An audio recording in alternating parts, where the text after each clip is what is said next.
ഇന്ന് തന്നെ ഡൗൺലോഡ് ചെയ്യൂ. കാണൂ നിങ്ങളുടെ ഫേവറേറ്റ് ഷോസ്. നാളെ ഞാൻ കോടതിയിലെത്തുമ്പോ ഞാൻ ജീവിച്ചിരിക്കുന്നുള്ള കാര്യം എല്ലാവരും അറിയും. രാധികയും അവളും വരുണും കൂടി വിവാഹം കഴിക്കാതെ തന്നെ ഭാര്യ ഭർത്താക്കന്മാരായിട്ട് ജീവിക്കുമ്പോ ഇടയ്ക്കിടയ്ക്ക് അവൾ എന്റെ അടുത്ത് വരും. കൽപ്പനയ്ക്കടക്കം എല്ലാവർക്കും കാര്യങ്ങളെല്ലാം വ്യക്തമായിട്ടുണ്ട്. ഇനി എല്ലാരും പരസ്പരം സ്നേഹിക്കാനേ മത്സരിക്കൂ. എങ്കിൽ നന്നായി. ആ സന്തോഷത്തിന് മാറ്റുകൂട്ടാൻ അവർക്കൊരു കുഞ്ഞുകൂടി ഉണ്ടായിരുന്നെങ്കിൽ. ഞാനും അതൊക്കെ ആലോചിക്കുന്നുണ്ട്. ഈശ്വരന്മാരുടെ അനുഗ്രഹം കൊണ്ട് എല്ലാം ശരിയാവുന്നേ. നമ്മുടെ പേരക്കുട്ടികളുടെ കലബിലയൊക്കെ തുടങ്ങാൻ പോകുന്നതേ ഉള്ളൂ.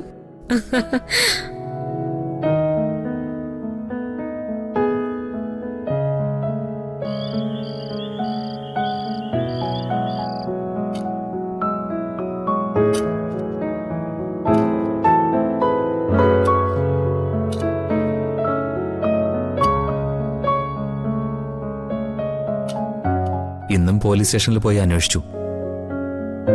അവരിപ്പോഴും ഒന്നും പറയുന്നില്ല. എഴുത്തെഴുതി വെച്ച് തീർത്ഥയാത്രയ്ക്ക് പോയ ഒരാളെ എന്തിനാ അന്വേഷിക്കുന്നെന്നൊക്കെ ഒരു പോലീസുകാരൻ ചോദിച്ചത്.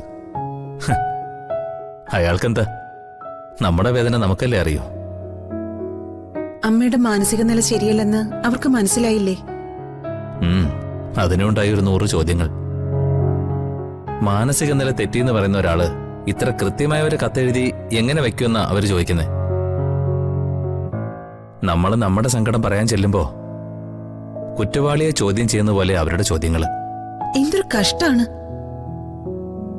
നമ്മളെ തോൽപ്പിക്കാനുള്ള ആവേശത്തിൽ ഇറങ്ങിപ്പോയതാണെങ്കിലും ഈ യാത്രയില് അമ്മയ്ക്ക് സ്വസ്ഥതയുണ്ടാവുന്ന തോന്നുന്നുണ്ടോ? മനസ്സുഖമില്ലാത്ത ഒരാളെ ആര് സഹായിക്കാനാ? ദേവേട്ടൻ കുറച്ചെങ്കിലും കഴിക്ക്. വേണ്ട യശോദേ. എത്ര നേരായി. എന്തെങ്കിലും വന്ന് തളർന്നു വീണു പോയാ അമ്മയെ തിരക്കാൻ പോലും നമുക്ക് പറ്റാതാവില്ലേ? അന്വേഷിച്ചാലേയാവും പാവം. കുട്ടിക്കാലം മുതലുള്ള കാര്യങ്ങളൊക്കെ ഓർമ്മ വരിക. അമ്മയുടെ കൂടെ നടന്നതും അമ്മ എല്ലായിടവും കൊണ്ടുപോയി കാണിച്ചതും അമ്മ കുളിപ്പിക്കുന്നതും നിർബന്ധിച്ച് ഭക്ഷണം കഴിപ്പിക്കുന്നതും എല്ലാം. അങ്ങനെ അങ്ങനെ ഓർമ്മകൾക്ക് പ്രായം ഒരു പ്രശ്നമല്ലല്ലോ. ജീവിതത്തിൽ ഇന്നേ വരെ തെറ്റായ ഒരു പ്രവൃത്തി ചെയ്തിട്ടില്ല. ആരെയും വേദനിപ്പിക്കണമെന്ന് മനസ്സിൽ പോലും വിചാരിച്ചിട്ടില്ല. പക്ഷെ കൂലി കിട്ടുന്നത് ഇതൊക്കെ തന്നെയാ. സമാധാനിക്ക്. എന്തെങ്കിലും ഒരു ശുഭവാർത്ത നമ്മളെ തേടി വരും.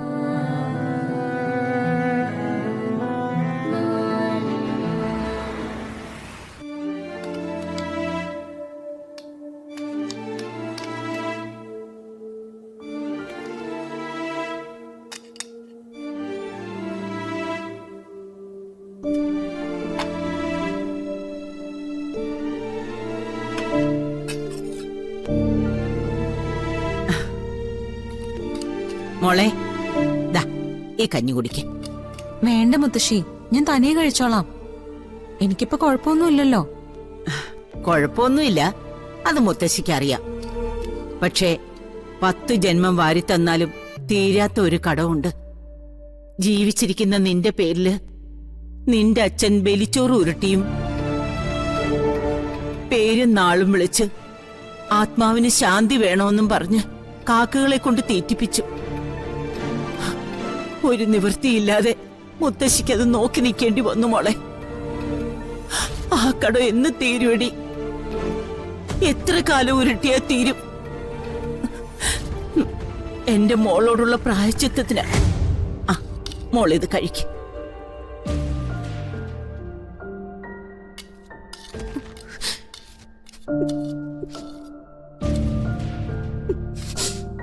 കഴിച്ചോ.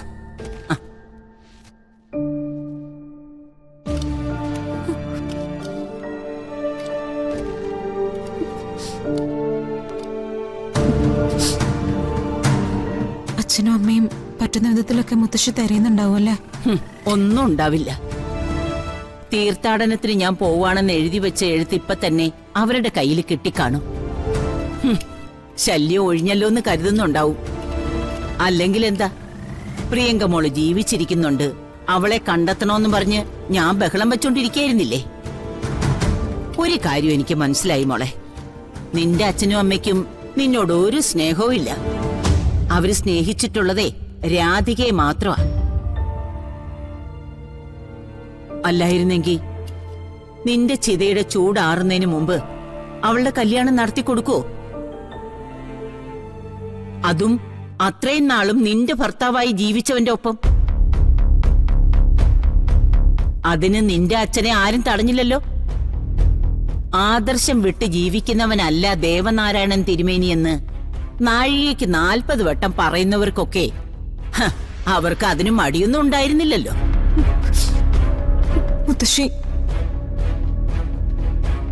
ആ ആളുകൾ പറയുന്നത് സത്യ മോളെ. ഒരാള് കൺമുമ്പിൽ ഇല്ലാതാവുമ്പോ അയാളെക്കുറിച്ചുള്ള മറ്റുള്ളവരെ ചിന്ത അറിയാൻ പറ്റും.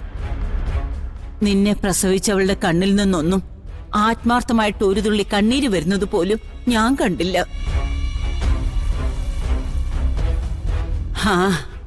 അതിനുള്ളത് അനുഭവിച്ച് തീർക്കാതെ അവരാരും ഈ ഭൂമി വിട്ടു പോവില്ല മോളെ. ദേ മോളിത് പെട്ടെന്ന് കഴിച്ചിട്ട് കിടന്നുറങ്ങിക്കോ. ദാ നാളെ രാവിലെ കോടതി പോവാനുള്ളതാ. നാളെ മുതൽ കുറെ ആളുകളുടെ ഉറക്കം നഷ്ടപ്പെടും, അത് ഉറപ്പാ മോളെ. ഞാൻ തിരിച്ചെത്തിയത് ഇഷ്ടപ്പെടാതെ വീണ്ടും എന്നെ കൊല്ലാൻ പോവുമായിരിക്കും അല്ലേ മുത്തശ്ശി? അതിന് ധൈര്യമുള്ളവർ അത് ചെയ്യട്ടെ മോളെ. സുകുമാരിയുടെ തനി സ്വഭാവം എന്തെന്ന് ഞാൻ അവർക്ക് കാണിച്ചു കൊടുക്കും. പിന്നെ നാളെ കോടതിയിൽ പറയാനുള്ളതൊക്കെ മോള് പറയണം കേട്ടോ. അതെ മുത്തശ്ശി, നാളെ ഞാൻ കോടതിയിലെത്തുമ്പോ ഞാൻ ജീവിച്ചിരിക്കുന്നുള്ള കാര്യം എല്ലാവരും അറിയും. രാധികയും അവളും വരുണും കൂടി വിവാഹം കഴിക്കാതെ തന്നെ ഭാര്യ ഭർത്താക്കന്മാരായിട്ട് ജീവിക്കുമ്പോ ഇടയ്ക്കിടയ്ക്ക് അവൾ എന്റെ അടുത്ത് വരും. എന്തിനാന്നറിയോ? വരുണിനോട് നല്ല രീതിയിൽ പെരുമാറാൻ, വരുണിനെ സ്നേഹിക്കാൻ, അങ്ങനെയൊക്കെ എനിക്ക് പറഞ്ഞു തരാൻ. പക്ഷേ അതൊക്കെ എന്തിനാണെന്ന് എനിക്ക് ഇപ്പോഴാ മനസ്സിലായേ. ഞാൻ വരുണിനോട് അടുക്കാൻ തുടങ്ങുന്ന ഓരോ നിമിഷവും വരുൺ എന്നെ വെറുക്കും. ആ വെറുപ്പിലൂടെ വേണമായിരുന്നു അവൾക്ക് വരുണിനെ സ്വന്തമാക്കാൻ. അച്ഛനും അമ്മയും അവക്കൊരു ജീവിതം കൊടുത്തതല്ലേ. ഇത്രയും നാളും നമ്മുടെ വീട്ടിൽ നിന്നും വളർന്നവളല്ലേ. എന്നിട്ട് അവൾ എന്നെ കൊല്ലാൻ ശ്രമിച്ചു എന്ന് പറഞ്ഞ? ഹെടി, ഒന്നും കാണാതെ അല്ല പണ്ട് മുതലേ അവളെ എതിർത്തോണ്ടിരുന്നത്. അവളെ പോലെ ഒരെണ്ണം മതി ഒരു കുടുംബം തകർന്നില്ലാതാകാൻ. നാളെ തീരുവല്ലോ എല്ലാം. നാളെ തന്നെ തീരുവല്ലോ അവളുടെ സുഖജീവിതവും.